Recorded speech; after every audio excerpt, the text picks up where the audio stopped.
Ben, what do you think that Neil Armstrong was thinking when he watched the moon go out of orbit on September 13th, 1999?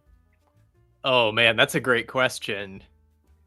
I bet he was like, "Oh man, I left my stuff up there. How am I going to get that back?" Yeah. I think it would be quite a mixture of things. I think he, part of him would be thinking, glad I had the chance. Glad I got to have a go at heading up there. Not many people can say that. But then I also can imagine him sort of maybe feeling a certain amount of guilt, maybe feeling like, if I hadn't taken that first step, right, we'd still have a moon. That first step led to all the nuclear waste being piled up there. Yeah. On the other hand, I'm sure a part of him was probably like, "Oh, thank God, people stop asking me about it now." Yeah, do you think people stopped asking him, or do you think maybe all the news outlets reached out to him for comment? Oh, that's true. The tabloids started blaming him, and he had to go into seclusion for the rest of his days. Maybe, yeah. You can imagine. Oh, we've got a moon story. Who do you talk to about the moon? There really is there's one guy that you go and get, and it's not Buzz Aldrin. So it's gotta be Neil. Gotta be Neil. Yeah. But I could imagine him being very just nonplussed. Yeah, but I feel like after a while, maybe certain generations, because then you get into the new millennium and all the kids, they're on their phones and stuff. They're not even going to notice that the moon's gone. So eventually they'd be like, "Neil, who? Oh, you walked on that rock that was there. That rock that used to be there." Yeah. Oh, someone mentioned something about a moon once, but it's fine.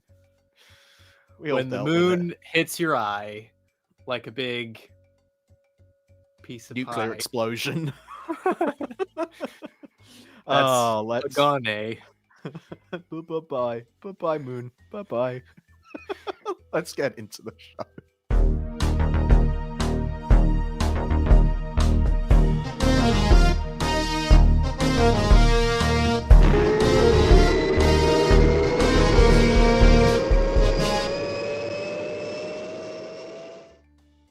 Hello, everyone. Welcome to the Security Hazard Show, the podcast where we wander through space on our own lonely moon and just chat about Jerry Anderson things while waiting for our inevitable demise at the mercy of an unknowable space phenomenon. Your host is a man whose eagle is definitely bigger than yours. It's Jack Knoll, everybody. Jack Knoll from Security Hazard. Hello, Jack. Like a big eagle. Yeah. Nobody wants the small ones. No, they don't. I mean, do they make small? Well, yeah, I suppose they do. Yeah, they do. Mine's a dinky, through and through. Always a dinky. Aren't they all? Yeah, it's painted blue, sometimes green, but always dinky. Some say that my co-host has the pilot seat in his eagle adjusted just the way he likes it. But then some twerp called Alan Carter just keeps coming along and moving it back and forward just to spite him. It's Ben Wolfpage, everybody. Dang it, Alan! Alan, always adjusting my seat! Alan! Oh, no, he doesn't mean well. He is that sort of prankster who would do exactly that. He would, and he's always changing my mirrors too. Goodness. You do need those mirrors in an eagle. That's why they keep crashing. There's no mirrors. Really, people can't see out the back. They don't know what's behind them. Keep getting rear-ended. It's dreadful. Yeah. Jack, what's coming up on the show today? In case people haven't guessed by all if you haven't guessed, we're talking about Space 1999 because it's the 50th anniversary of one of Jerry Anderson's most popular television series, starring Martin Landau and Barbara Bain, and it's live action, and it's big budgets, and it's Brian Johnson's special effects, and it's the moon getting blown out of orbit, and it's a wonderful, wonderful thing, and we're very, very excited to be celebrating 50 years of it. And to do that, we thought we would come up with a new segment for the podcast, and it's called Countdown to Disaster. 5, Great disaster. 4, This is the big one. 3, There will be no survivors. 2, No! 1.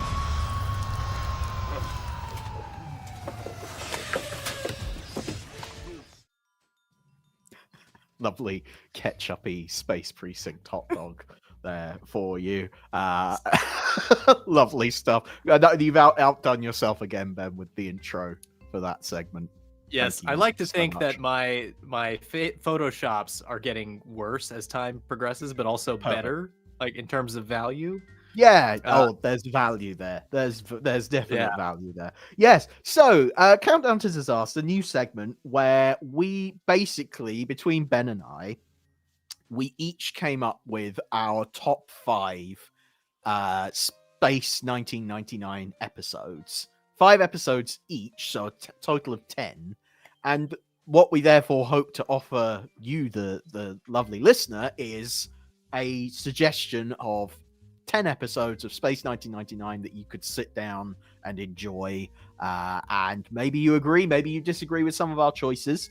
Ben and I did have to confer before the show started to determine, to make sure we didn't cross, between our lists and make sure we had 5 distinctly different lists. And in doing so, there were some arguments, there were some disagreements. Some of us wanted Yes. to. Some of us Our wanted friendship to, almost came to a bitter end over this discussion. which is funny. And there was one particular episode that we both wanted on our lists and we fought over, and we'll talk about it when we get to it, but it's probably not the one that people were expecting us to fight over. It was like Tony versus Charlie Creature. It was a real battle. Battle It to got the very death. ugly, very hairy. Yeah, not a good time. Not a good time. And along the way, of course, if you're watching us live, we'd love to hear from you about your favorite Space 1999 episodes. We posted on social media as well, asking people for their favorite episodes, and we've heard back from quite a few people, all with their own opinions, all different, of course. Everyone has their own favorites from Space 1999. So let's just dig into it, I think. Ben, would you like to go first and I introduce will. us to your number 5 pick? I will do that. As you know, I am a huge Space 1999 fan. It's one of my easily top 5 favorites of all of Jerry Anderson's shows. I just love particularly year 1, the sweeping grandeur of it all, the sort of like cosmic wrestling with, are we predestined to wander among the stars? Yes. Is this some chance of fate that we're wandering out here? Is this just some blind accident? That's sort of like, the philosophical wrangling of it all. Yes. That just really gets me going. So I love Space 1999, and I had a really hard time picking episodes. I could have picked at least 10. I could have had a tie for every spot. I'm sure. But yeah. I was only allowed one tie, so I used it for number 5. I've got 2 episodes at number 5. So Collision- immediately breaking the format altogether, you just Immediately saying, you know what, my list of 5 is actually a list of 6, and there's nothing you can do about it. You designed a perfect nuclear waste disposal area. I immediately overloaded it with magnetic radiation and exploded it. That is what happened there. Oh, you see, I should have a go at you, but that was such a good analogy. I'm going to allow it. Well Thank done. you. Well done. All right, Thank you. fair enough. Can I say what Go on my then. Go on then. number 5 What's your is? tie? My tie for number 5 is Collision Course and The Last Sunset. Okay. 2 extremely good episodes. They're not. They don't quite merit being my favorites, but I have a lot of Okay. affection for them for particular reasons. Yes. Collision Course is probably the most meaty, just for people who maybe haven't seen it. I'll do a quick Yes, spoiler. roughly One to what two is it sentence about? Yeah. what happens in that episode. Mhm. Moonbase Alpha finds itself on a collision course with an oncoming planet. So this planet and the moon look like they're gonna come into contact, and it's all about their strategy to try and avoid that. And then Commander Koning has an interaction with an alien being that changes the way he views the whole circumstance of Moonbase Alpha. So I love that kind of like, it's probably the richest episode in the series in terms of cosmological, all that 2001 A Space Odyssey type stuff of like, Okay. are we alone in the universe? What sort of mysteries are out there in the universe? It's got a lot of that kind of like weighty weirdness. As far as like plot, it's pretty light on action, so it doesn't tend to make a lot of people's top 5 list. But I had to stick it in there because I really love the themes. It's got a great guest performance in it from an actor whose name I'm blanking on. Is it Margaret? I've got my Jerry Anderson episode guide open right in front of me Of for course this you exact do. circumstance. Margaret Leighton. It plays is Margaret Tara. Leighton, and I believe she died within Yes. a year of making this, really Yes, soon after. This was her last screen performance. And there's something about that finality, and that you can really tell that she's feeling a lot of the emotions of facing eternity, so to speak. Okay. That gives it just a real powerful performance, to me at least. Yeah. So that one I had to include on the list, even though it's not always one of my favorites. But if you ask me on a different day, I'd come up with a different list. Yeah. The one I've tied it with is called The Last Sunset, Mhm. where some strange devices land on the moon and provide it with an atmosphere, and suddenly the moon seems to be able to support life all on its own. Yeah. Is this their salvation at the hands of some benevolent force, or is there something a bit more sinister at play? The Last Sunset just has so many beautiful character moments.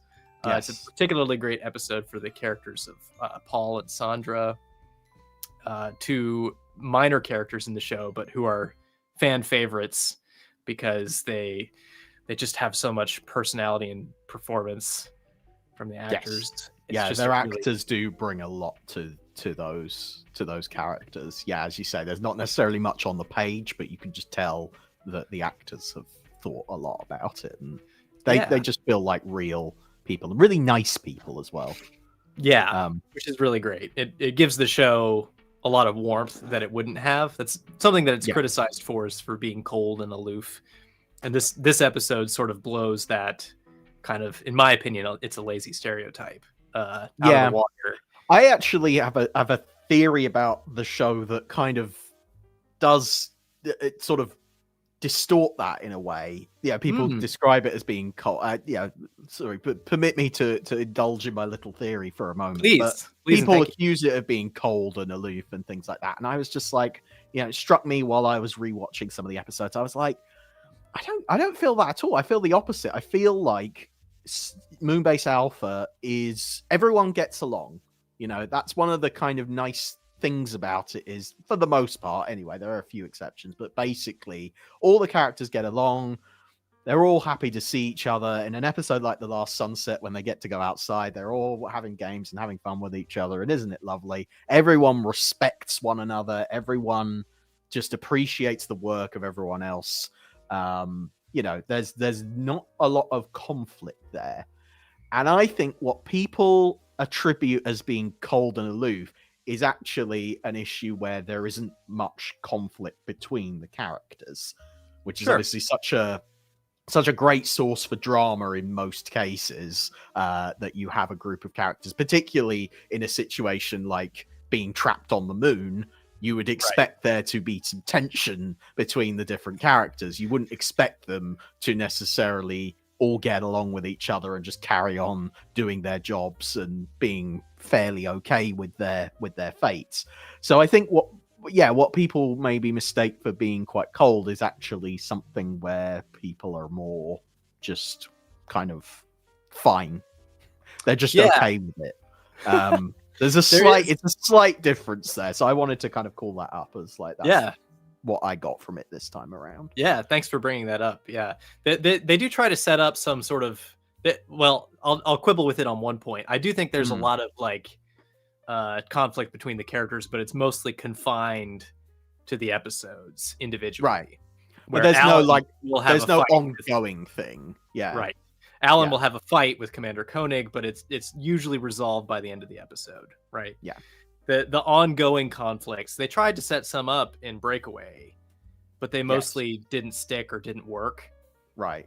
So they, the tensions that you're supposed to feel between the departments just kind of disappear by the time the moon leaves orbit. Yes. And then they don't I will say some of those individual conflicts, they do bolster certain episodes, and indeed some of the ones on my list, I'm like, Collision Course that I just brought up has a lot of that, where they think the commander's gone insane and Alan's on the commander's side, and they take sides, and so there definitely are individual episodes, but as a whole they really bond together, which is sort of warm and cozy and friendly and nice to see in a show that could have been very sterile otherwise. So thanks for adding some nuance to that. No well, I would say, thank you for throwing a spanner in the works immediately by picking 2 for your number 5 slot. I would say if I had to break that tie break, I would probably go with The Last Sunset. Purely because I just appreciate that there are more visuals about it that I remember that stick in my head more about like opening the window and getting a nice breeze come in, and even though it's improbable that Moonbase Alpha would have windows that opened in the first place, it's still a lovely thing. You have a piece of trivia about that, do you? I do have a piece of trivia. I have a piece of trivia about that as well, but I'll let you share. You go ahead. No. Okay, well, basically, the reason the windows open is because there was a deleted scene where the windows were modified to open, but sadly that scene got deleted, so suddenly they open the windows on Moonbase Alpha, and you go, why was Moonbase Alpha ever fitted with windows that could open? That's totally pointless. Turns out they were modified, and then as soon as Koenig realized that there were problems on the surface, that actually let's stop modifying the windows to open. So anyway, that's a whole subplot that got cut out from the episode. That's why it doesn't make sense. It's a shame. Yeah, it's a shame. It adds confusion that's unnecessary to cut that. Yeah, absolutely.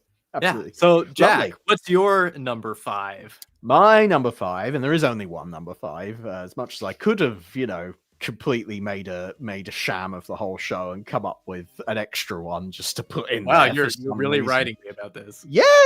I'm giving you a hard time about it, so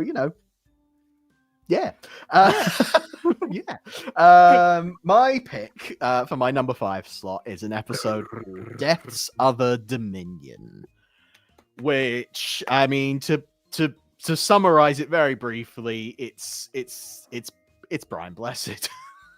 Brian Blessed, but it's Brian Blessed not doing shouty Brian Blessed stuff. No, he's very subtle in this one. It's the version of Brian Blessed that I prefer, or the version of Brian Blessed that I just wish more people appreciated and more people could see, and that is his very calm, subtle, friendly, kind of jovial without being kind of manic state. I really appreciate him in that role. It's very obvious that his work in this episode is what contributed to him being cast in The Day After Tomorrow Into Infinity, where he plays a very similar sort of role as a scientist who's got he seems to have his head screwed on. That's what's kind of nice about this episode, is he seems like he's the sensible one. Absolutely. up against Jack Tanner, played by John Shrapnel, who appears to be the slightly, he's lost his mind kind of guy.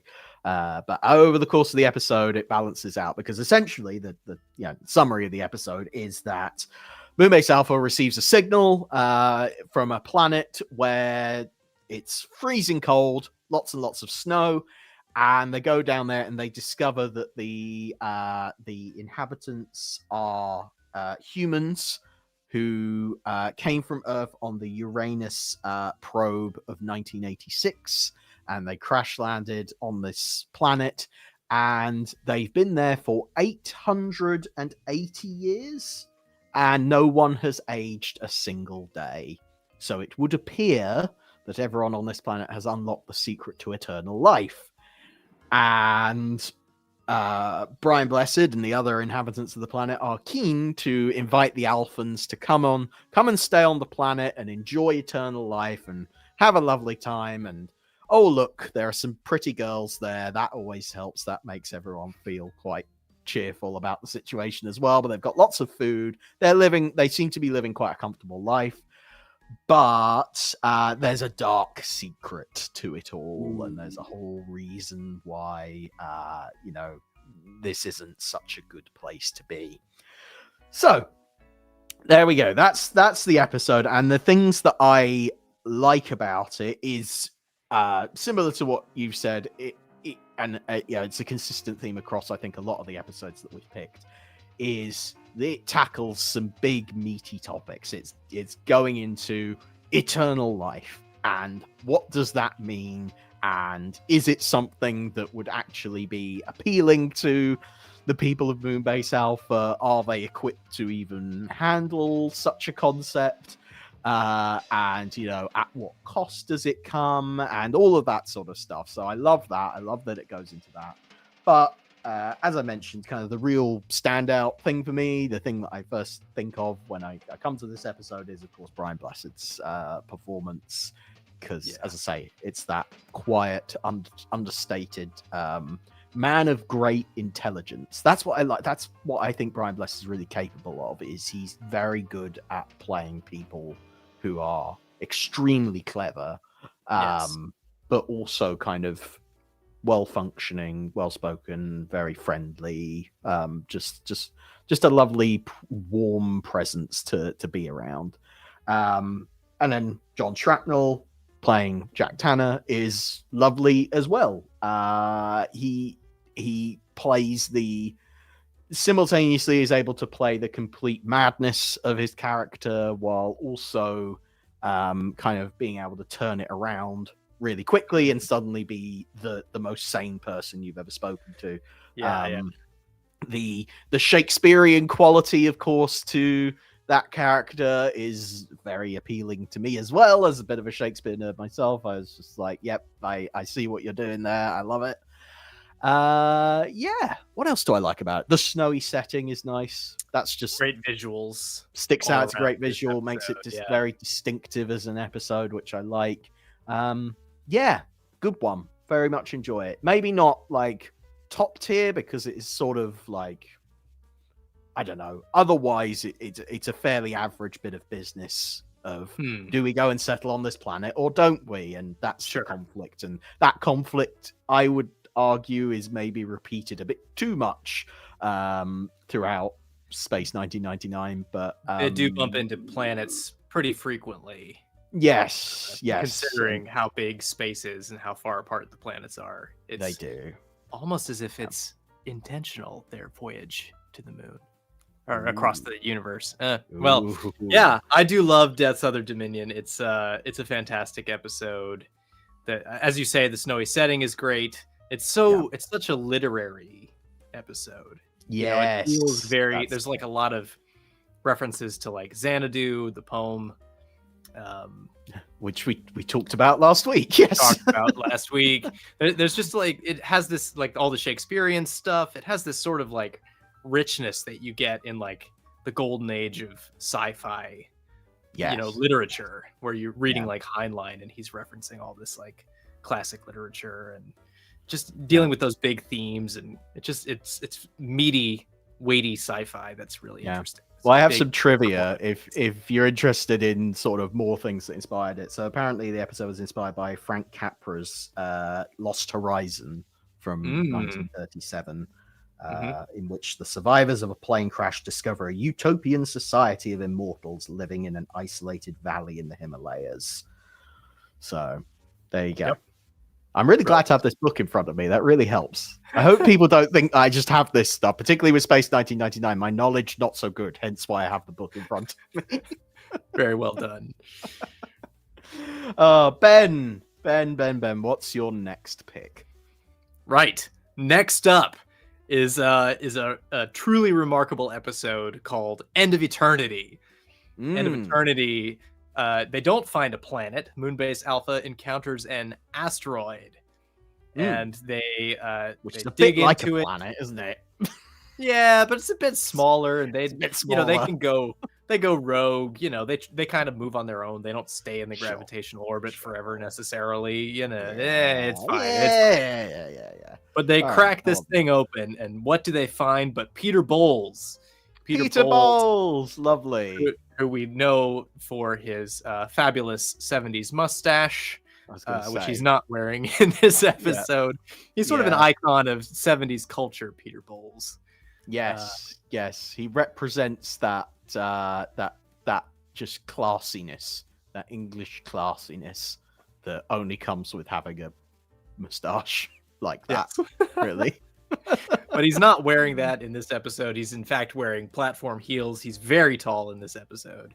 And his character is a being of great power who was exiled by his people, and he offers to use his powers to help Alpha. But of course, there's a twist. You may be able to guess, but I won't spoil here. Yeah.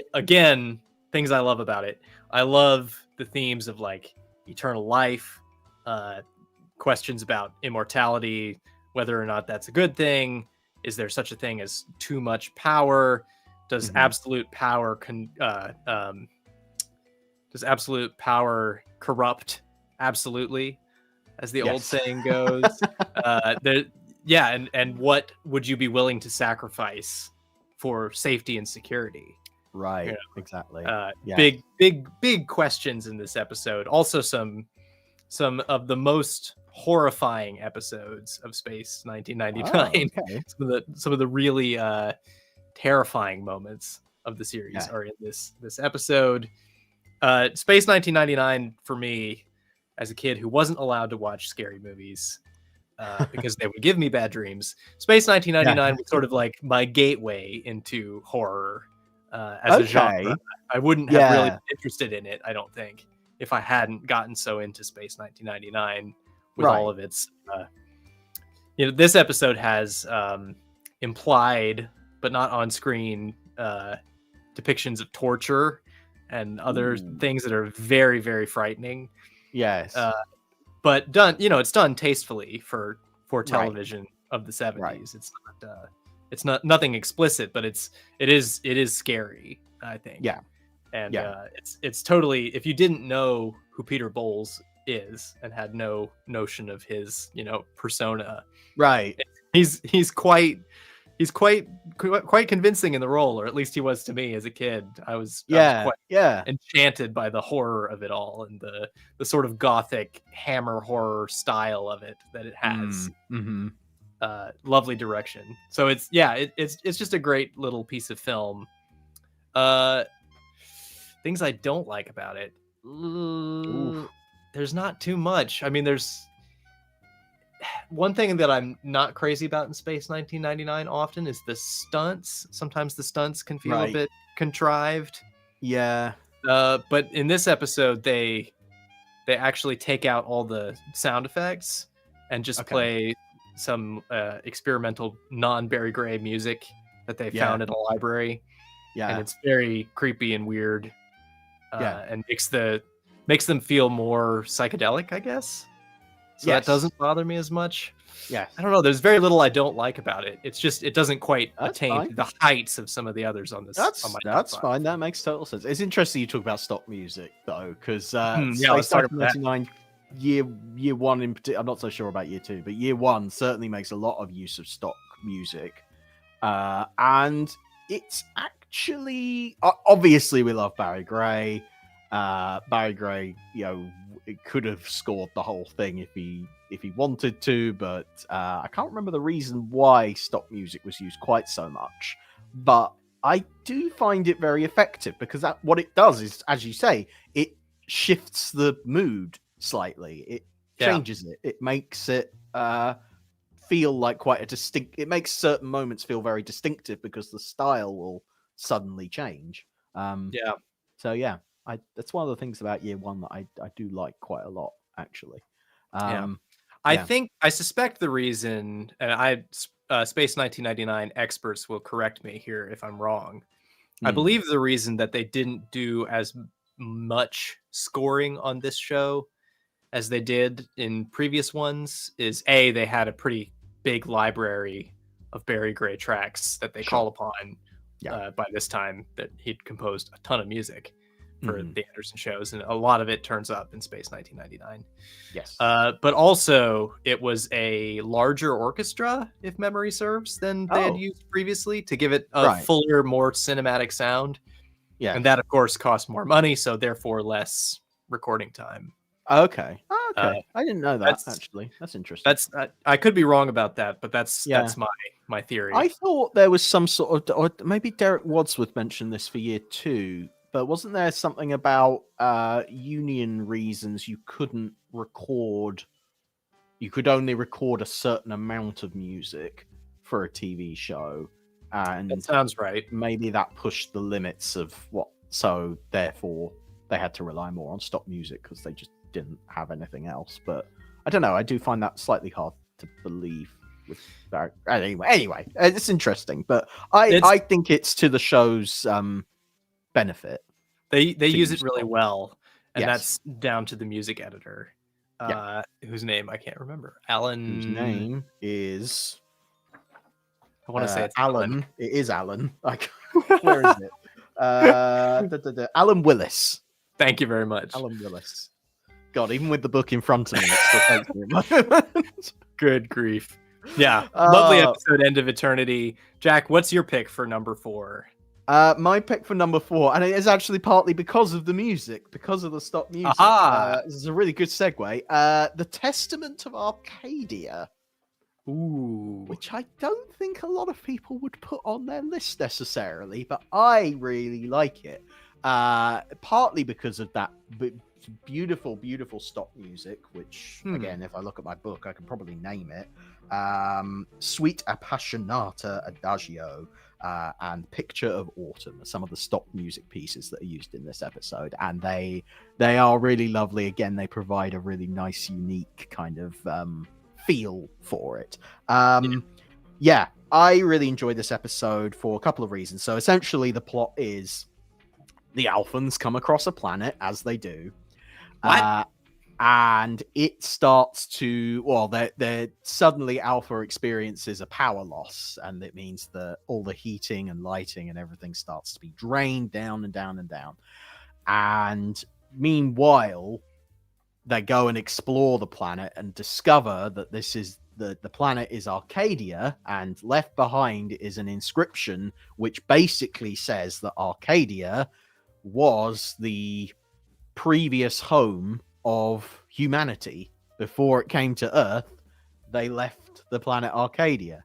And there are a couple of fanatics, Luke Ferro and Anna Davis, who basically decide they want to go and live on Arcadia. And Commander Koenig says, no, you can't do that, because particularly with the current power loss, if you take all of our supplies, you're going to leave us, helpless. And there's a lot of conflict that kind of builds up as a result of that. But yeah, I adore that Space 1999 would dare to say life on Earth started on another planet. And I love that kind of myths and legends kind of feel of it, of like we've discovered this whole secret to humanity's past hidden away on this planet that we came across by chance. Well, was it by chance, or was it in the intervention of something else? The eternal question. Yes, exactly. So I love that. I just think that's such a good topic to explore. Maybe doesn't sustain a full 50-minute story necessarily. I think they maybe needed to add in a few extra elements there. But sure. I still really, really enjoy that aspect of it. I also love the narrative style that it has to kind of complement the whole myths and legends thing. The episode is narrated sort of in retrospect by Commander Koenig sitting in his office. It's a lovely scene. Commander Koenig sitting in his office with the lights dimmed, and he's just writing away in his journal. And at the end of the episode, when he's told the story, he closes the book, and it just has that fairy tale feel to it, even though it's not necessarily a very fairy tale like story, but it is that kind of, it uses storytelling as a theme in the episode, so it's a nice way to kind of explore it within the structure of it as well. So yeah, I really enjoy that aspect of it, and it's just one that I find myself coming back to quite a lot, and there's a lot to think about with it, and I really enjoy it for those reasons. Great. Some fairly good guest performances in there, nothing that necessarily hugely stands out, but pretty nice stuff. So that's the Testament of Arcadia, really. I don't necessarily have some of these. I don't actually have too much to say about them. They just sort of really nice. They're rooted kind of quite deep within me. They're ones that I find myself drawn to, coming back to quite often. I think I've mentioned before, but the way I came across Space 1999 the first time was when random episodes, or seemingly random episodes, were repeated on ITV4 in the late 2000s. That was my first encounter with it. So my experiences of certain episodes are quite spotty, where there's certain ones that I remember kind of standing out to me, and others, like End of Eternity, would be a great example of one where I didn't see it for a very long time and until much later, so it doesn't kind of stand out for me quite so much. But Testament Arcadia is one of those random ones that just sticks out. And it was the final episode of year one that was produced, and as a sort of ending to that era of the show, I quite like it as well. It is a perfect little bookend for everything that they were trying to do during year one. It's almost like an ending of what that's doing. The kind of ancient aliens seeding Earth idea was very popular in the 70s. There was a book in the late 60s called Chariots of the Gods by Eric von Daniken, a sort of certified crank, if you will, who posited this theory that aliens were the founders of life on Earth. And I think Space 1999 may have been the first to really tackle that subject on television well. Yeah, because it is quite controversial for a lot of reasons. Why that would stir up quite a few things. But that was very popular in the kind of mainstream science fiction of that time. So it's great to see Space 1999 tackle with it, and it ties in perfectly with the sort of themes that they were dealing with on the show as a whole. I also have a fondness for this one because on a personal level, my wife is a Bible scholar, and so she spent a great deal of time studying ancient texts and Mesopotamian culture and all these kinds of things. And so watching this episode is like, those people are sort of not really, but sort of like what she does. But that's one of the small aspects. It's a very tiny little detail, but it's when Anna is reading out the message from the Arcadians, and she's trying to translate the words, and she's pretty much just doing it there and then.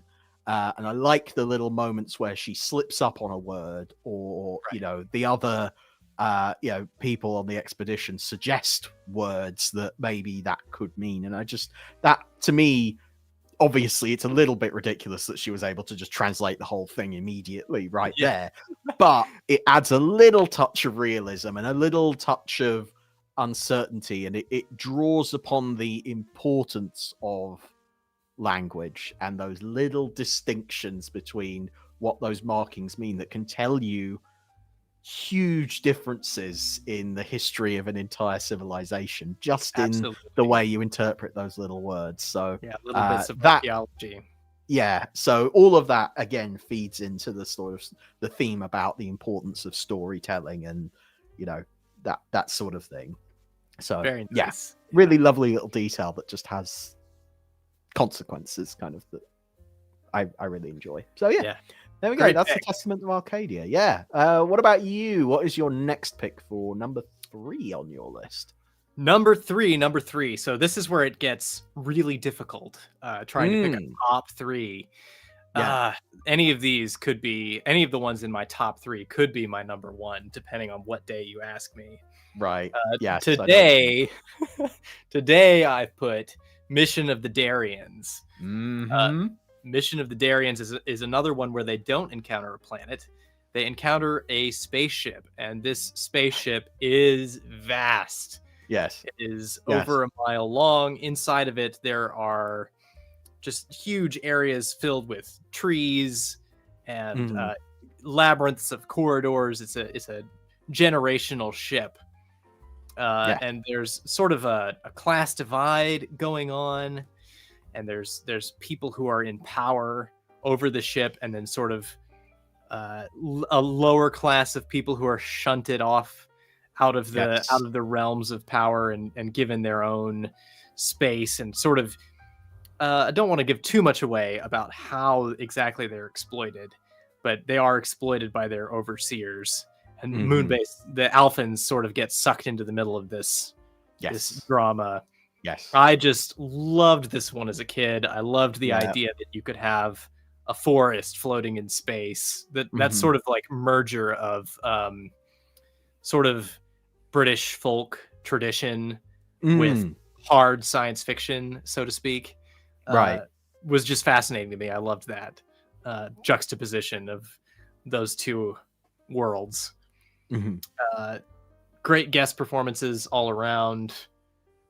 Really well directed, great miniature work from Brian Johnson. You can really feel the stuff that would lead to him and Nick Alder eventually work on Alien, which is sort of, just discussing this the other day, Alien is sort of like the great practical effects movie of all time, certainly one of the top ones. And that energy is here and present in Mission of the Darians. And, ideas about like generational spaceships, really interesting. It's interesting, the sort of an analogy between what the situation that Moonbase Alpha is in versus the situation that the Darians are in. So there's that whole comparison to play with. Yes. Yeah. Things that I don't like. Again, it's really tough in these. Yeah. Some people complain about the pacing. I'm not so concerned about that. I feel like it gives it more of a cinematic tone when it's a bit slower. Yeah, no, I think that's perfectly fine. No, it's a bit derivative. I know now it's very derivative of Robert Heinlein's work. He wrote a lot about generational spaceships, but this was my first exposure to the idea. So to me, it was new, and I think it's great that TV could be a medium for introducing a wider audience to these, ideas that were formerly only the realm of nerds and science fiction readers. Yeah, that's it. I mean, Mission of the Darians. So this is the one that we both wanted on our lists, I seem to recall, because I really like this one as well. I think it's a good pick. And again, I don't know if it's necessarily one that a lot of people would choose, but it's fantastic. As you say, the visuals are just stunning. And the real contrast between the beautiful people at the top of the pecking order, and the people who are stuck, struggling through in the sort of lower class side of things are very just fantastic contrast between the two of them. Joan Collins, fantastic. It's really, really great in that role. Really digs deep into the emotion of it and just gives a fantastic performance. Yeah, really, really love this one. That definitely one of the ones when it came on ITV4. It stood out to me. I still remember the first time I saw it. So it is really, really good. And yeah, explores some interesting themes and just does something, a little bit different. Yeah. So yeah, I like it. Very good pick. And I would have had it on my list. But yeah. So instead of that, what have you got at number 3? On my list at number 3, I have War Games. Yes, so War Games, essentially, Moonbase Alpha suddenly gets attacked by these Hawk spaceships that they recognize from Earth as just being, the mightiest possible warships that could be launched against you. You don't want to be on the receiving end of a Hawk. And essentially, they get involved in an attack that devastates Moonbase Alpha, and it ends up killing 128 people out of the 311 or so that are left on the moon. So really, really devastating attack. And, the Hawks have come from this planet, and basically Koenig realizes, well, the only solution here, Moonbase Alpha is completely devastating. We're going to die if we stay here. We've got to go and inhabit this planet, the planet that attacked us. And the whole episode becomes about unpicking the reason for the attack, or why the Alphans can't stay on this planet, and the nature of war, and everything is explored. And there's a twist at the end, which I know a lot of people probably don't like, but I actually really do like. I'm going to spoil it for everyone. I think I Spoiler alert. Spoiler alert. I have to spoil it and say that the whole thing is actually I'm not going to say it's a dream. It's a prediction of what could have happened, basically.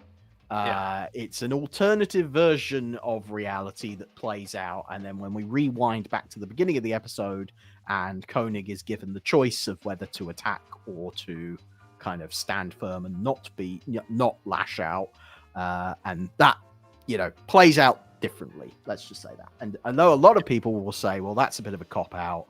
You can't show the whole destruction of Moonbase Alpha and then just rewind time and say, well, actually, that never happened. I disagree. I actually think that in a Space 1999 way, where you spend a lot of time just kind of talking about these big concepts and these big ideas, and discussing the nature of war, I think you can have certain circumstances where you kind of can just go back in time, reflect on it, and say, hey, actually, let's play this out differently and see what happens. I think that's when you're dealing with a topic like, who should fire first in this situation, it's really good to explore it from both angles.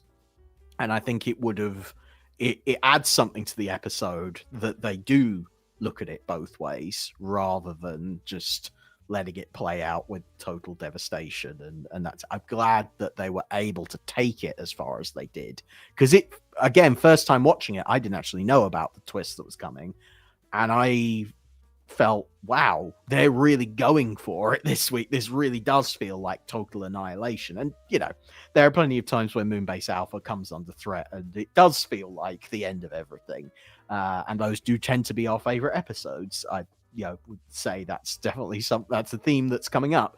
But yeah, there's something about it here that feels different, and it makes it kind of stand out and feel quite special. And of course, the special effects are fantastic, and all of that sort of stuff. It looks great. So just one that I do enjoy, and I think quite a few people do too. I know a lot of people don't like the twist, but it's a very popular episode. I think the Hawks are a Yes. brilliant design. It's a great spin on. It feels like a warship of the same ilk as the Eagle. Yes. And it does a great job of I don't know, feeling like it's in that world Exactly. without being necessarily derivative of that design. It stands on its own, and they Exactly. really good design and a really good model. Yeah. I would have liked if they'd spent a bit more time questioning where these hawks came from, as in, why does this alien planet suddenly have hawks to kind of throw at us? I think they do address it a little bit, but I would have thought that would be a major kind of inconsistency that for some reason doesn't get fully addressed.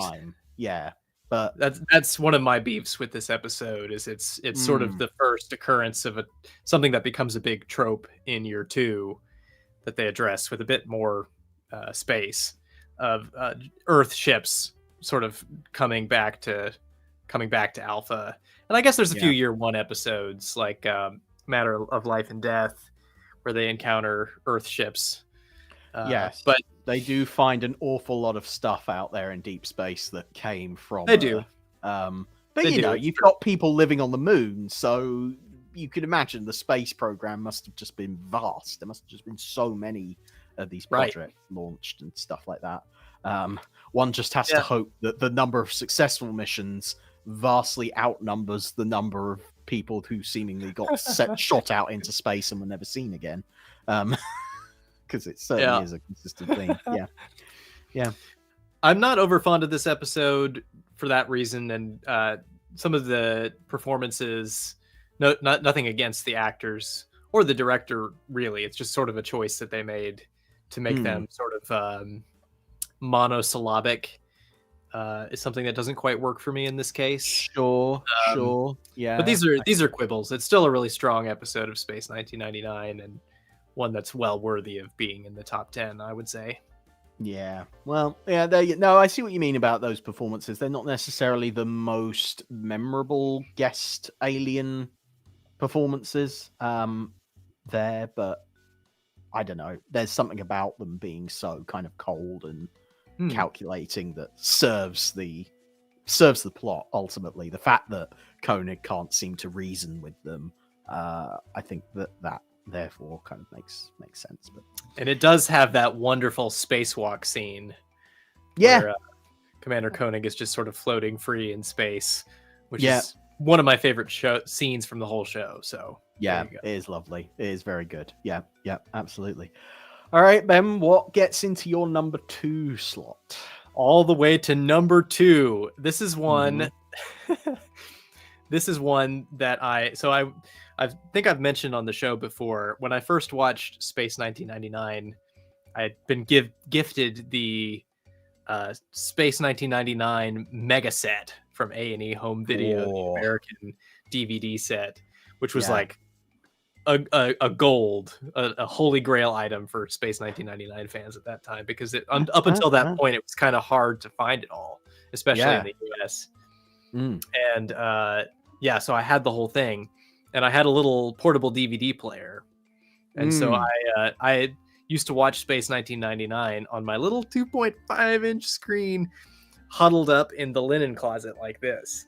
Yes. And for reasons that will become apparent if you know the episode, I came bursting out of the linen closet that day, because this is a very claustrophobic one. It's called Earthbound.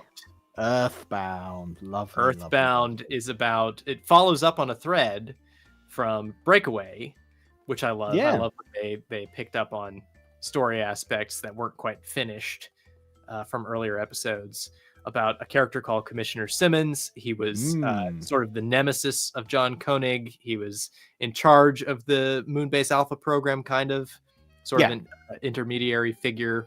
Yes. And he came to the moon to try and help settle things down and do some politics, and was there when Breakaway occurred. He's stuck on the moon now, blasting away from Earth. He disagrees with Koenig's decision to not try to get back to Earth. Yes. And he wants to try to get back to Earth however he can.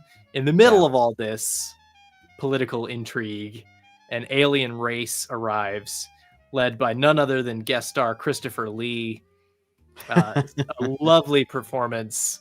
Things I love he's about very it. good. Christopher Lee is great. Roy Dotrice is great as Commissioner Simmons. Yes. Just a couple of really heavy-duty guest acting performances there. Mhm. Really, really solid storytelling, script writing, music. The ending still haunts me to this day. I get it's making my skin crawl just thinking about it. Yeah. Really, really frightening show, and some really good kind of. I feel like Jerry Anderson always was aspiring to do sort of like Power Game style drama. Yeah. This is it doesn't Political always intrigue and stuff like that. Yes. it yes. doesn't always work. He's not No. always him and his writers aren't always up to the challenge, but this is one Right. instance where they were, and they really Mhm. knocked it out of the ballpark, in my opinion. Yes. Yeah. Yeah.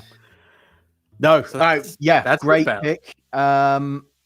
What do you think about Simmons sort of not being around for a while and then suddenly turning back up in this episode?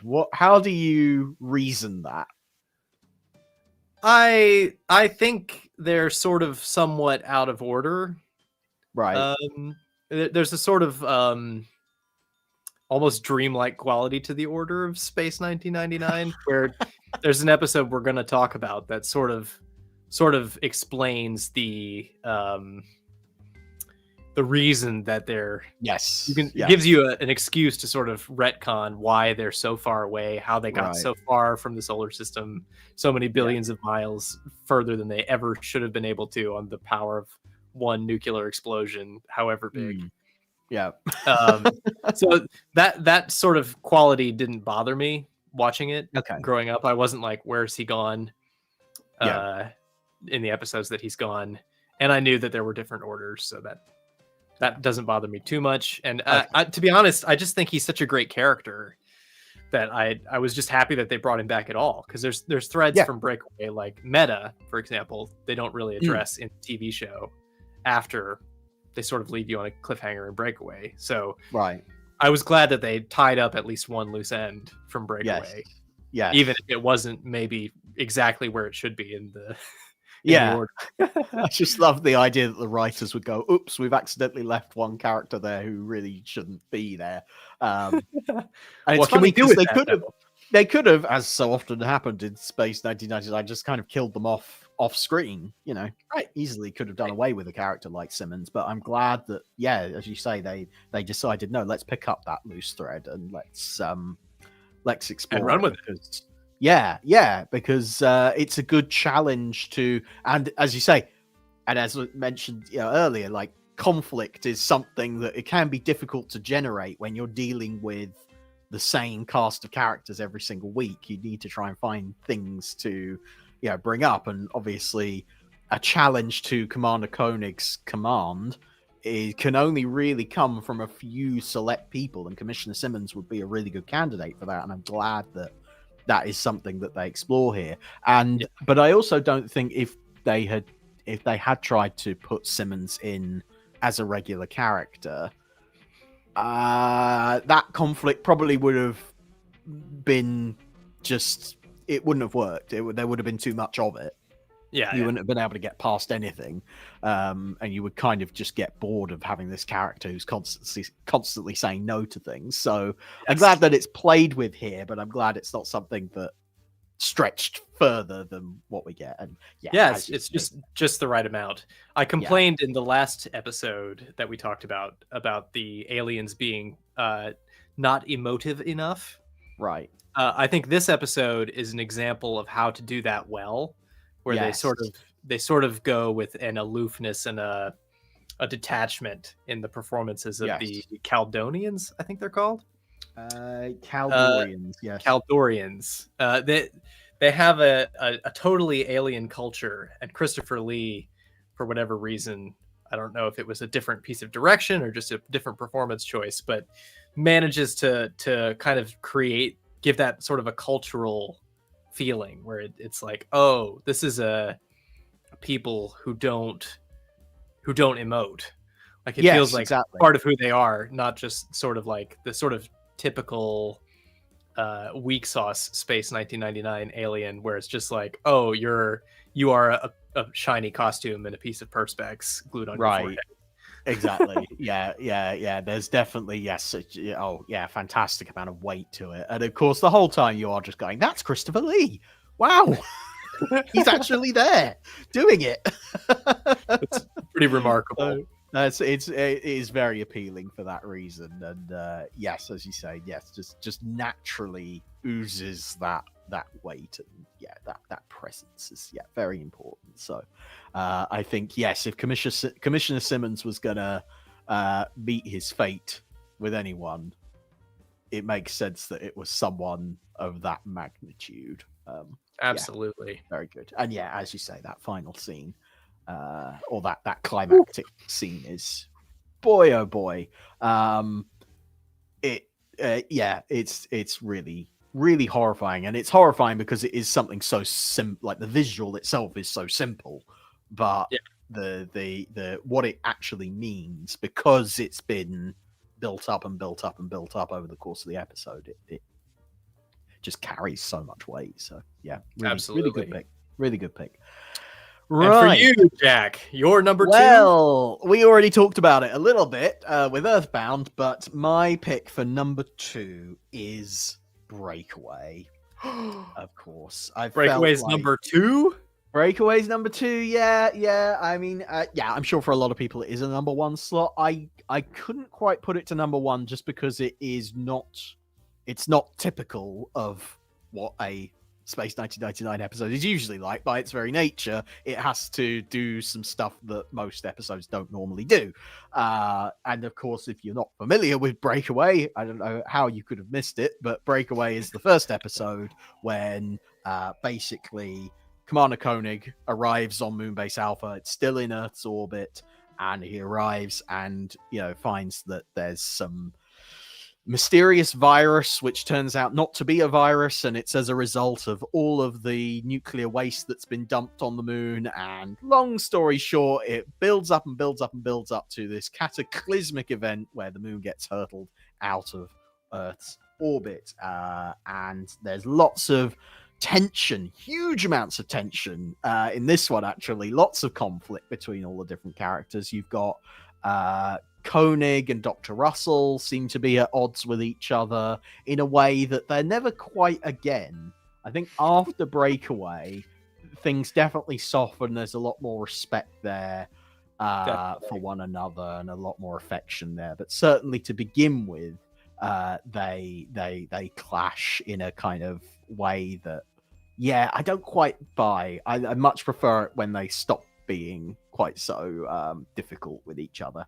But you've got a clash going on there. You've got a clash between Koenig and Simmons, obviously, because Commissioner Simmons is like, because of course this is the whole other part of it, is they're about to launch a probe to go and investigate the planet Meta, and Commissioner Simmons is like, we need to get on with this. We need to push ahead with this launch. And Koenig is like, well, no, because all the astronauts keep dying, so we clearly need to sort that out first. So there's all sorts of conflict going on there, as you say. Very power game, very kind of boardroom drama stuff. There's all these moving pieces that people are shuffling around and trying to get their own way and being a little bit devious about it and that sort of thing. So that's all really, really enjoyable. But also, I just love the feel of it. As there's this just great direction going on. Just some of the most ambitious. Sure, it's just very apparent that it's like, wow, we've got all these, people, all these actors, this set. We've got this huge set, beautifully designed by Keith Wilson. Like, let's explore. Let's get into all the aspects of it. Let's not just stick around in one room. Let's go and really introduce the whole concept of what it's like to live on the moon, and that relationship between the moon and the Earth is explored in obviously a way that they never could do again in the rest of the series. And it's really important that they establish that you could just sort of. It's funny to me, obviously, how how easy it is to travel between the Earth and the Moon. It's like catching a bus. They just get ferry on up and down there, and it's just treated like that's what's appealing about Breakaway is that the Moon is just treated like an asset. It's just like another place that you can go and visit, and they've sort of they've stripped away the magnificence of someone like Neil Armstrong being able to make their first step.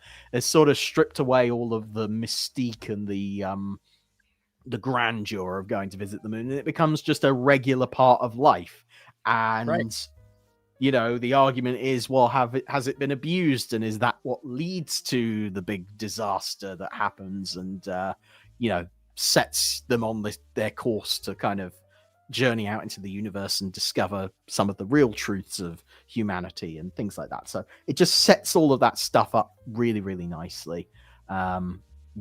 Breakaway, and as a first episode as well, Breakaway does such a good job at like establishing all of the characters and as I say, exploring the setting of Moonbase Alpha and just the way that this whole little civilization works. And then the fact that by the end of the episode, that whole thing is thrown, you really, really feel the weight and the significance of, wow, this is what it's like to be isolated from the rest of humanity. Like you really feel it. That's true. Yeah, absolutely. Yeah. So Breakaway, I would say it was inevitable it was going to appear on my list at some point.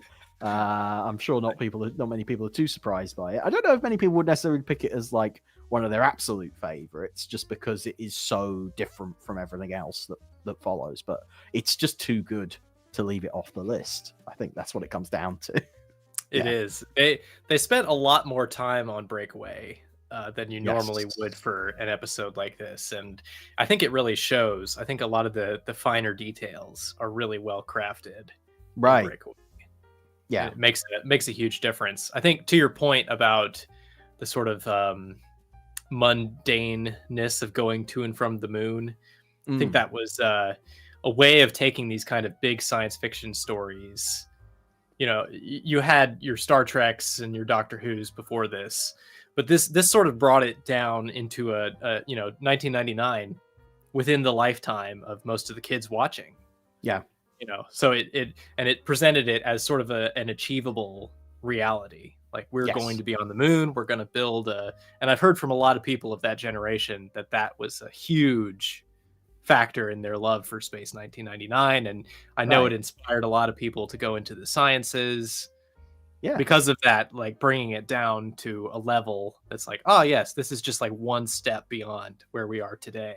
That's it. Yes, that is one of the real appeals of it, is that it's, obviously we talk about how spectacular the sets are and how good it looks and everything else, but it's like not too far removed from a contemporary setting. It is, there's something about it that, there's a certain realism to it that is just excellent. It gives the show a different appeal to something like Thunderbirds, where it's much more spectacular and fantastical and out there. Whereas, I can see, and that was just kind of the direction of sci-fi, I guess, as well at that time in the mid 70s. It was much more grounded in what's actually happening. Having lived through the space race, having seen, this is what space travel's actually like.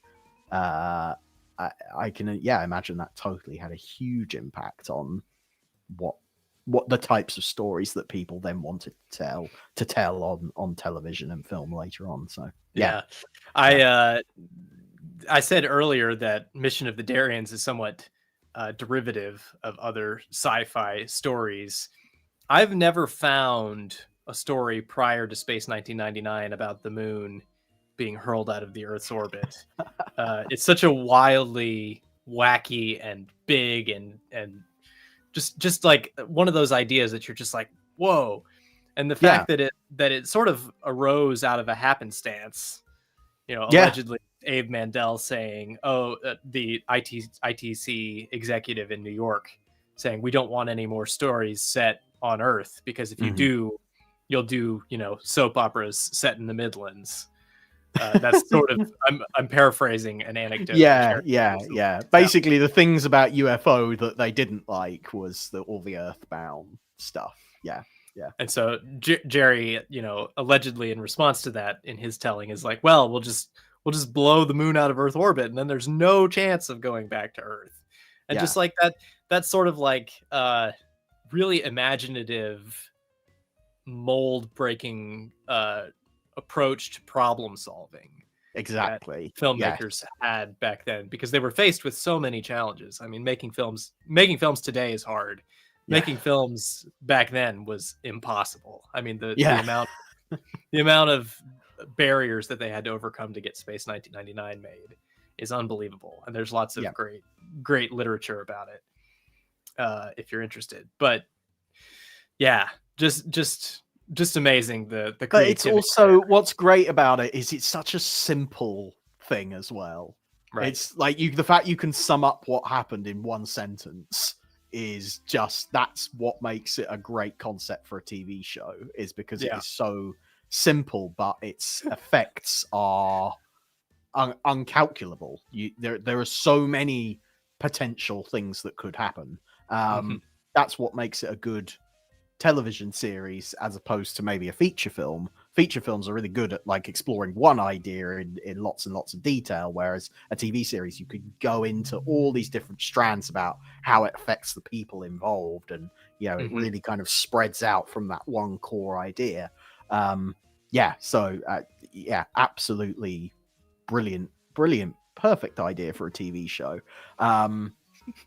Always would have loved, and I know lots and lots of people have written about it, but talking more about the consequences on Earth for what happened after Breakaway. I think there's a whole, if you were making Space 1999 now, there would definitely be a spin-off series about what happened on Earth.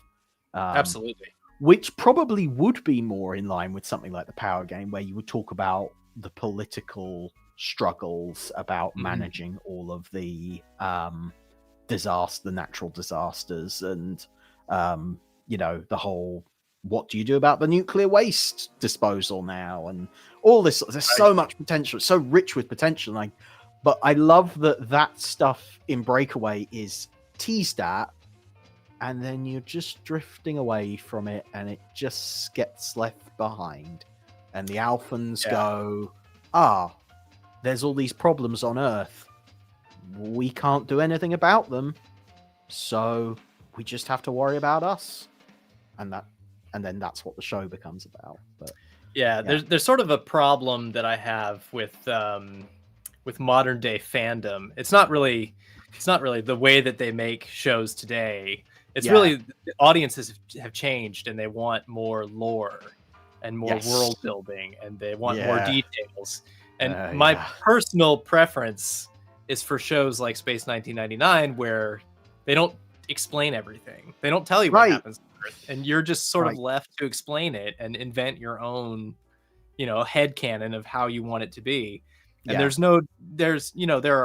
there are answers that people have come up with, but you can take or leave them. You don't have to, there's no canon that says that you have to believe the lore of Space 1999. You can invent your own, and I think that's brilliant. That's part of what made Star Wars and Alien and the other 70s franchises like Space 1999, because I think they are peers.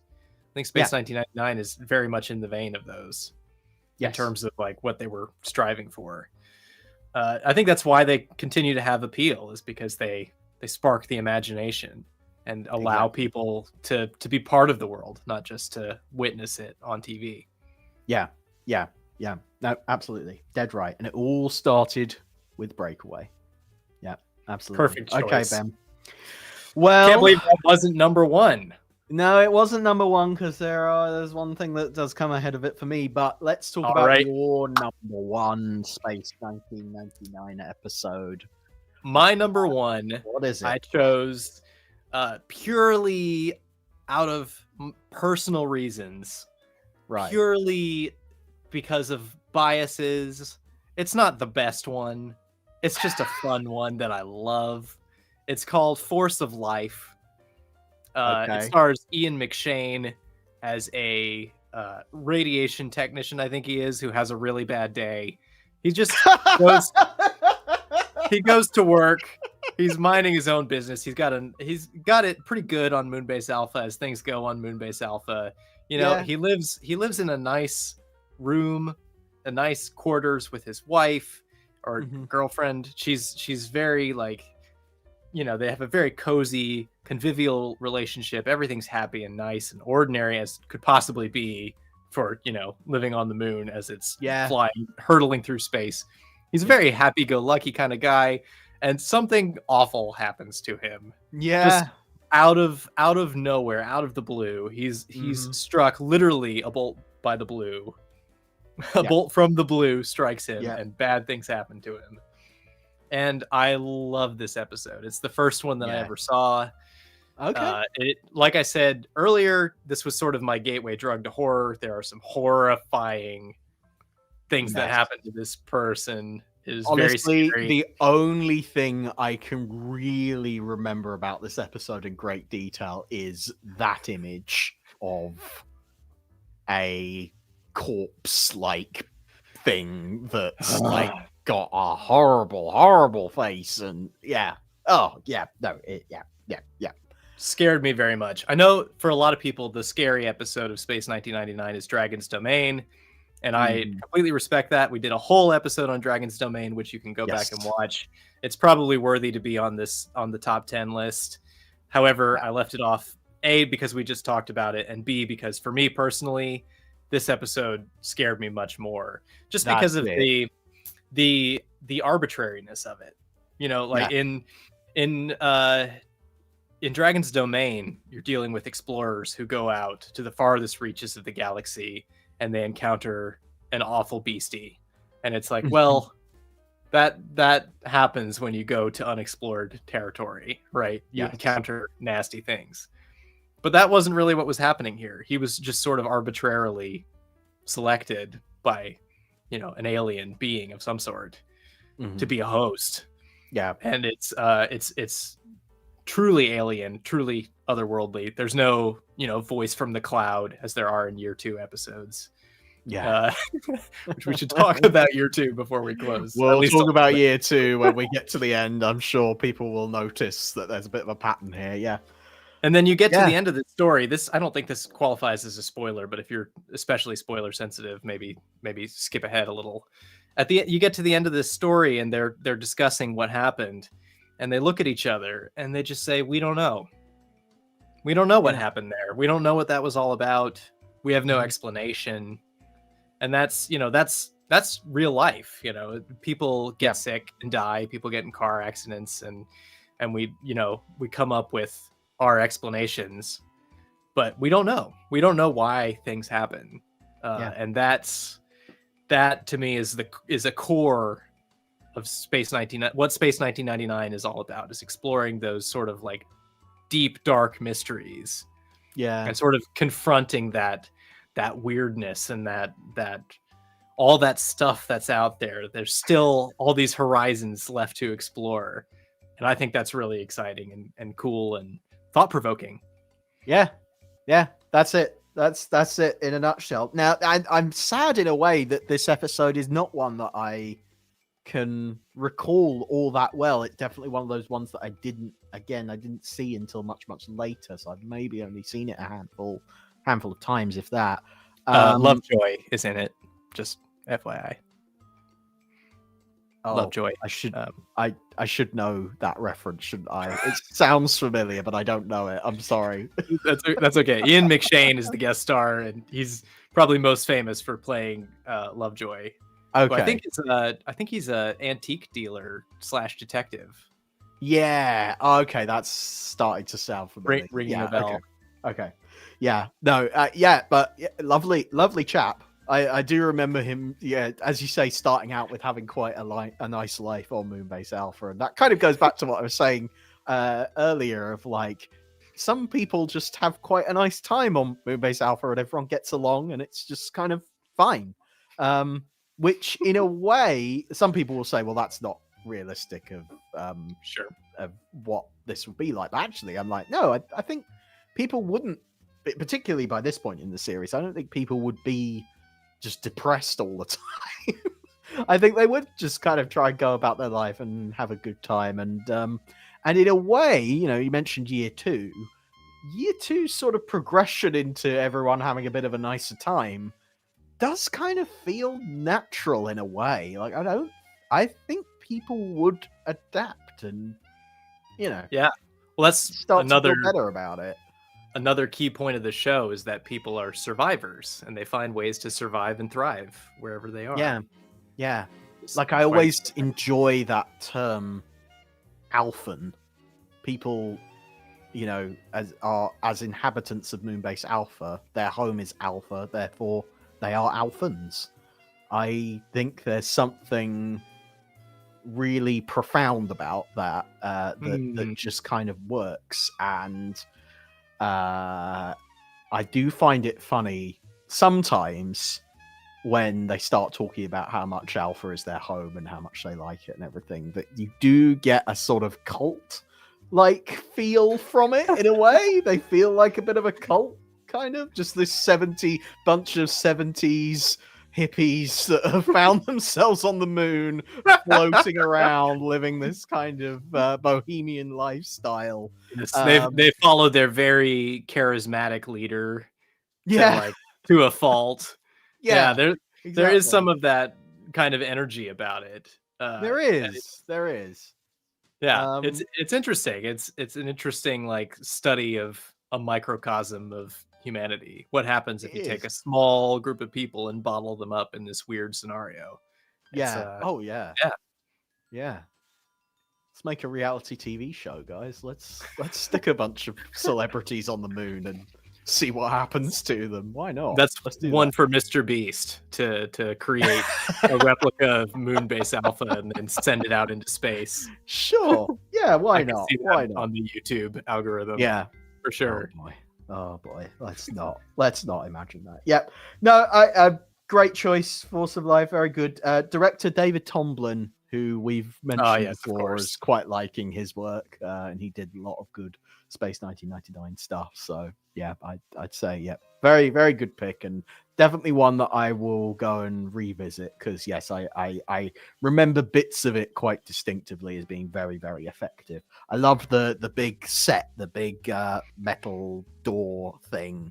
I can't remember exactly what that room is for, but I remember the visual being very, very striking. Yeah. So yeah, and that's a big piece of set that turns up again, not just in Space 1999, but in other shows as well. Yeah.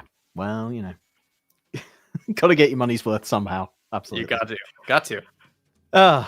Okay. Well, that was your. Here we are. My number one pick. The moment of truth. Oh god. Yeah. Okay. Right. Too much pressure. My pick for I'm gonna say my favorite episode of Space 1999. It is Black Sun. Yeah, Black Sun. I just have to say I'm behind this choice 100%. I think it's a great choice. That's good. Black Sun. What happens in Black Sun? Well, basically, what does happen in Black Sun, Jack? The worst possible thing that could have happened is the moon gets drawn into the gravitational pull of a black hole or a black sun, and they basically the Moonbase Alpha faces impending doom. They don't know what's going to happen, but they know it's going to be bad, and there seems to be there's no alien force, there's no evil spaceship that comes along and attacks, nothing. There's no external force. It's just, here's a phenomena in space, it will kill us, bad luck, basically. And essentially the episode is about the Alphans preparing for that scenario, and all the ways that they could go about it. And I love the way it's explored. You know, Professor Bergman, who I'm surprised we haven't talked more about, but Bergman comes along and suggests, well, we could build a force field and that might help to protect us. But in the end, they sort of say, well, to be honest, look, this force field's not really going to work. It's just kind of here as a morale booster. We're just trying to give people some hope before they die. And then the whole extra idea is introduced of, well, what about a lifeboat where we send out 6 of the best qualified people to survive? We send them out on an Eagle. Maybe they'll survive. Maybe they won't. It's kind of our last-ditch effort. And then in the end, they go through the Black Sun and they experience... Well, what do they experience exactly? But yeah, I don't think it's fully defined, which is part of what I like about it. It's exactly sort of a religious experience, but also it could be an alien encounter. It could be a hallucination that they're, as their oxygen is cut off, they could have hallucinated this whole thing that they see. It's really a big question mark. What Huge happens question at the end of this episode? And I can appreciate why some people would go, well, that's a bit of a cop-out, isn't it? You just put a bunch of weird stuff on the screen and then at the end of it say, well, everything was fine. But I like it. I think that really appeals. For the same reason that I love Force of Life, is because it's reflective of real life, I think, where things just happen and you don't always have a neat and tidy television ending to tie it up. Exactly. That's and I love that it comes so early in the series as well. Yes. And as you say, the impacts of Black Sun is that at the end of it, they're in a different part of the universe, and therefore they're much, much further away from Earth, and they're on a different course, and that opens up all the other weird and wonderful planets that they could explore in the series. But I like that it comes really early because, as I say, it is just bad luck. They don't encounter anything other than just a natural phenomena, which is, that's real life. That's just what happens. Bad luck, or is it destiny? Is it destiny? Well, yeah, that's the other thing is like, well, at least they're drifting through space is suddenly given some sort of purpose by being thrown out into the middle of a whole new place. All this sort of stuff. Of course we have to talk about performances. I mentioned Professor Bergman. Barry Morse as Bergman is just it's the best performance in the whole show. It really is, and it is a shame that we didn't talk about him more. He's not at the center of really any episode. I don't think he has his own episode ever. Not. But he always elevates the whole thing. Yeah. Up a tier. And this episode in particular is, I agree, his best performance and the best performance in the whole show, definitely. He has a way of studying what people like Martin Landau are doing and somehow doing the opposite of that and providing a nice contrast. And in this episode, it's really clear, the contrast, because Koenig is quite doom and gloom about the whole situation. Bergman is suddenly quite optimistic and cheerful and sort of like,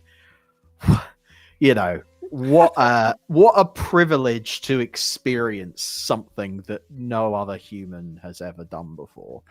There's a whole perspective on it that is so rich and just heartwarming and just really inspiring and just great. It's just lovely.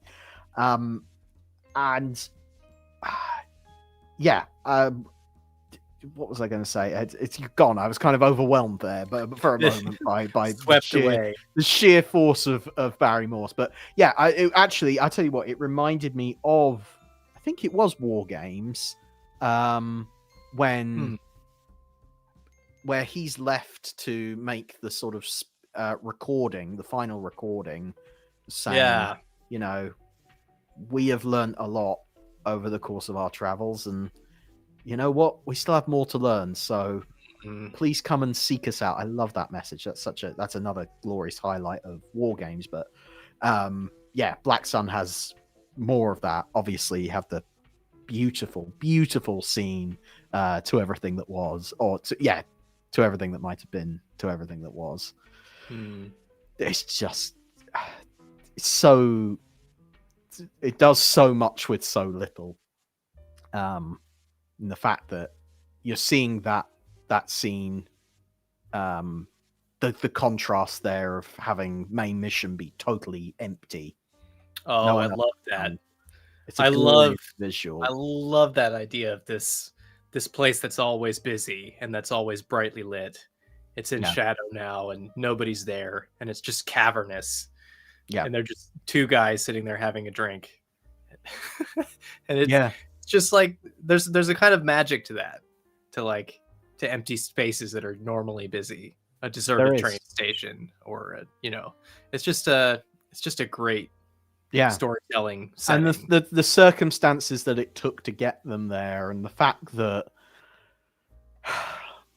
there is no menace for them to fight. That's the thing, is like, well, main mission empty normally is a busy hub of activity because they're trying to solve a problem and there's some sort of terrible thing that there's a force that they feel that they can fight. And that's the mission of, or the purpose and the message of Space 1999, at least in that first season, is, we can overcome this, and we can survive, and we will survive. So in this situation, it's really meaningful to see the Alphans not fighting it, just embracing it. And you have those lovely moments with some of the side characters who maybe hadn't had, particularly because this is an earlier episode, those side characters hadn't necessarily had much focus to start with. And you suddenly get these little off-duty moments, like the lovely moment with Paul playing his guitar, and, Tanya wanting to come along and share in the music and that sort of thing. That's really, really so lovely little moment. I sort of want to cut my hands together and sort of hold on to it as something quite precious. And it's because Space 1999 knows how to give us those moments very sparingly, and just not overdone, but it's not underdone. It's just given its time to breathe. I think the pacing of it is so good as well. It's it's given its time, but it's not dull. It just, you just sit with it and let you think about it, and it's just lovely. Yeah. Good choice. So there we Great. go. That's my choice. Black Sun stands out as my favorite one. Wow, Yeah. what an epic odyssey we've been on. I know. I'm so Space glad we've 99 talked about episodes. such a good variety of different episodes. I'm glad you brought up ones that I never would have thought of, and I hope that maybe I challenged you on a few things and that sort of thing. Definitely, That's what it's all about. That's the fun. That's of it. great. Now, let's address elephant the in the elephant in the room. We haven't talked about year 2 whatsoever. What? There was another season? There was a whole other season that we didn't talk about at all. And I struggle to find a good reason for that. Mainly for me, it's just I've seen less of year 2, honestly. Yeah. Like, it's just not one that I've come back to, and I think that's partly because its reputation precedes it. So I haven't wanted to dive into it quite as much necessarily. Right. There are some good things in there. There are some things I enjoy. There are some things about it that I do prefer over year 1. Not very many, but there are some things. There are some good episodes in there, but yes, there are some not so good ones as well. I think it's not that we've, at least from my point of view, I don't think we've deliberately avoided year 2. No, it's just more of our favorite episodes are in year 1. I think that's what it comes down to. I think I think of them as completely different shows. I judge them by a completely different standard. That they're just on a different, they're playing a different game. They're appealing to a different audience, I think, even. Yeah. I can't imagine any sort of like power game type story going down in the year 2 setting. No. It isn't the place for it. No, and that's exactly. That's fair enough. A lot of people have sort of posed this this sort of what if scenario of like, well, if there hadn't been a year 2, maybe Space 1999 wouldn't have continued. If it hadn't been for Freddie Freiberger, the infamous producer of year 2, who also produced the 3rd season of the original Star Trek, he basically came in to these shows that were in trouble in both these cases and kept them going for another year. Got one more out of them. Yeah, exactly. Which, I think, to me, I would much rather have year 2 than than nothing. Yeah. I think there's a lot of good stuff in there, particularly Catherine Schell as Maya. Everyone always highlights she's an amazing actor, and it's a great performance and a great character, a character who lends a lot to the show and really kind of expands it, I think. Yeah, and Tony Anholt as well. I think goodness, a great addition as well. Lovely. The problem with his character is more that he starts to come in and fulfill functions that other characters, like, starts to kind of tread on Alan Carter's shoes and things like that, and it messes with the dynamic a little bit too much. But he's still a lovely performer, lovely actor, lovely character, very warm and engaging and things like that. So there are certain additions that were made to the show that were to its benefit. It's just a shame that we had to lose some of the things that we love about year one, like Victor Bergman, to name just one. It's a shame that we lose that. And obviously I think the dream scenario would be to have all the things we like about both seasons and put them together. But as you sort of mentioned, it's nice that you can just play that thought experiment by yourself. It's up to your own imagination to kind of be able to do that. Yes. I think that's great. I love that. Yes. I'm glad that we have both. Yeah. Now, we do have some viewer comments. Yes, goodness me. Because I put it out on social media. I asked everyone, what was their favorite episode. I actually asked people to only pick one of their favorite episodes. Some people managed to do that. Some people just could not choose, of course. Sure. For all the reasons we've mentioned, there's a lot to like about Space 1999. Yes. And the first comment, I'm glad that we have this because it's from Nick Thorne, and he says the Metamorph. The first episode of year 2, the Metamorph. Great introduction to Maya, and of course, who can forget the performance from the legend that is Brian Blessed. So there you go. It's great that they brought both of them had guest shots in year 1, Catherine Schell and Brian Blessed. So it's great that they brought them back. Yeah, for that episode. Absolutely. Yeah. Philip Cully says, I don't know Space 1999 enough to have a favorite, but the ones I remember really enjoying were Breakaway, Earthbound, and The Last Sunset, which I think we've included all of those on this list. Nice. Although I do have a sneaking fondness for Brian the Brain from year 2. I mentioned Brian the Brain. He says that might just be the Cribbins factor. Yes, it is a really notable episode and really good fun, and I think an example of one of the best episodes from year 2. Yep, absolutely. Now moving over to Blue Sky, we've had lots of comments on there as well. Chris Thompson says super nostalgic for Space Brain with the epic bubble-filled finale. Yeah, that's a really good one. I do love that one. That's one. I'll interrupt this with a quick story. One of my good friends, John Kenneth Muir, who's a film critic and literally wrote the book on Space 1999.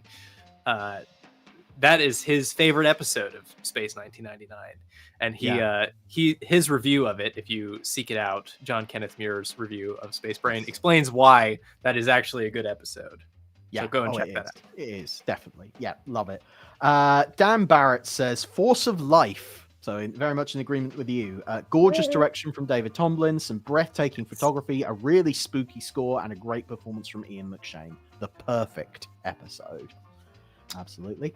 Simpsons Clips 24 says Dragon's Domain. Why? As well as being a precursor to Alien, which is one of my favorite films, it's always satisfying to see Mr. Bronson from Grange Hill, aka Michael Sheard, being eaten alive by that thing. Imagine how kids in the 80s who watched Grange Hill must have felt seeing this episode. Oh man, that's a really deep cut, but I love it. That's great. That's great. Yeah, as we said, we did a whole episode on Dragon's Domain, and we praised all the things that we like about it, and maybe some of the things that we didn't like so much about it. So yeah, definitely go and check that out. That's one of our earlier special assignments that we did. Let's see who else. Steve Beresford said just rewatched it all, but the episode that really stuck with me from the 70s was Brian the Brain. So there we go. Nice. Yeah, I need to go and rewatch that one from year 2 clearly, because that's a standout for quite a few people. Let's see who else have we heard from. Friend of the show Adam Luff says I can easily narrow it down to War Games and Dragon's Domain. Choosing Yep. one, though, I'll go with War Games. All right. So there we go. Let's see. At My Cat's Dead, great username, says... All right. R.I.P. Your cat. Yeah, I guess so. Seen them all so many times, it's hard to pick. Force of Life. So another one for man. you. I didn't And know I Ian, picked such a fan favorite. clearly you did. And Ian Dealey says War Games. Just War Games. All right. Nothing else. Yeah. War Games. That's it. So there we go. Interesting mixture. Thank you, everyone. I am surprised no one else picked Black Sun. Because I love it so much. But, but that's the great thing about it, is it's very personal to you, and you can have your own take on it. Maybe Black Sun and Breakaway feel too obvious to people. Maybe people are like, I suppose you're right. Well, it's obvious they're good, aren't they? They're obviously kind of the top one. No one needs to come and bat for them. It's sort of like, you can hold your own in this battle. You don't need me to come and help you defend yourself. Yeah, we have to pick the underdogs like Force of Life and Brian the Brain. Apparently so. Yeah, I think we're definitely gonna do some more year 2 stuff, because it is a fascinating... I think we have to now. Yeah, it's a fascinating... Well, not only is it a fascinating take on the format, but also an interesting period in Jerry Anderson's creative career. Definitely one that warrants investigation. So I'm sure there'll be more on that in the future. But otherwise, I think that's it for today. I think we've given you enough Space 1999 goodness to kind of think on. Go and watch some of those episodes, because they really are great. And I hope everyone enjoys or has enjoyed celebrating the 50th anniversary of this very, very special television show. Absolutely. Yeah. Well, that's all for now. Thank you very, very much for tuning in. It's been great to have you with us. If you want to watch us live, you, of course, can tune in every single Wednesday at 6 p.m. UK time. That is when the Security Hazard Show goes out live, youtube.com/Jack Knoll. But, of course, you can also catch us on all of your favorite podcast platforms, Spotify, Apple Podcasts. Just look for the Security Hazard Show and you will find us there. Rate and review. Give us some 5-star reviews would be lovely. Thank you. If you've got one, sitting in your back pocket, please just shove us a quick 5-star review. That would be lovely, lovely, lovely. That really helps us out. But otherwise, Ben, how else can people help out this little show? Well, if you want even more of the Security Hazard Show, you can support us on Patreon, patreon.com/Security Hazard. You get all sorts of exclusive stuff on that Patreon, and including our brand new podcast. What? I know, we've got another podcast. Another podcast. If you can't get enough of me and Jack flapping our gums. If you can't get enough of us, an awful lot of gum flapping, I tell you. Yeah, jibber jabbering. Yeah, then we have a whole nother show with an interesting gimmick. It's called Anything But Anderson, and the idea is that we can talk about anything but Jerry Anderson or any Anderson immediate connections. And if we slip up and make a Jerry Anderson reference, then the show's over. It's the end. Yeah. Yeah. So for that reason, and let me tell you, it's surprisingly difficult. Oh man, it's like 6 degrees of Kevin Bacon. Ben and I talk about very little else except Jerry Anderson stuff. So in doing this, we're forcing ourselves to broaden our horizons and talk about some other things. And yet we're both happily married, Jack. Yeah, I know. Funny that. It's a miracle. It really is. But so our first episode of Operation Anthem, that's a totally different podcast. Anything but Anderson. You should listen to that as well. Talking about being married and how much of a miracle it is. Operation Anthem. But yeah, Anything But Anderson. Our first episode, we talked about the actor Gene Barry, of all people. So yeah, definitely some weird and wonderful tangents going on there. So yeah, head over to patreon.com/Security Hazard for a little bit of that. Otherwise, everything else you could possibly need is on securityhazard.net. That's where you can find my social media links, but you can also find blog posts, all our podcast videos, everything. Securityhazard.net. Ben, where can people find you on the internet? benwolf.page is my link tree. You'll find all my social media stuff there, my Starfleet blog, my YouTube channel. Please do subscribe over there. All of that, benwolf.page. Lovely stuff. All right. Well, everyone, thank you very much for tuning in. It's been great to have you, and we will catch you next week. Bye for now. Goodbye.